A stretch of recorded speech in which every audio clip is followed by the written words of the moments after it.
Run তাড়ায় 4টি 4 ও 3 ছক্কায় 37 বলে 52 রানের ইনিংস। এই ইনিংসের পথে রোহিত শর্মা স্পর্শ করেছেন বেশ কয়েকটি মাইলফলক।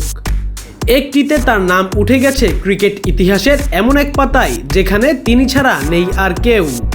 নিউ ইয়র্কে বুধবার আয়ারল্যান্ডকে 8 উইকেটে হারিয়ে টি-20 বিশ্বকাপের শিরোপা ধরে রাখার অভিযান শুরু করে ভারত। এদিন প্রথম ক্রিকেটার হিসেবে আন্তর্জাতিক ক্রিকেটে 600 ছক্কার মাইলফলক ছুঁয়েছেন ভারতের অধিনায়ক। 499 ইনিংসে তার ছক্কা এখন ঠিক 600টি। ওয়ালটন ফ্রিজ কিনে অনেকের মতো আপনিও হয়ে যেতে পারেন মিলেনিয়াল। সেরা পণ্যের সেরা অফার। 551 ইনিংসে 553 ছক্কা নিয়ে দুয়ে আছেন ওয়েস্ট ইন্ডিজের তারকা ক্রিস গেইল। তৃতীয় ব্যাটার হিসেবে টি-20 ক্রিকেটে 4000 রান পূর্ণ করেছেন রোহিত।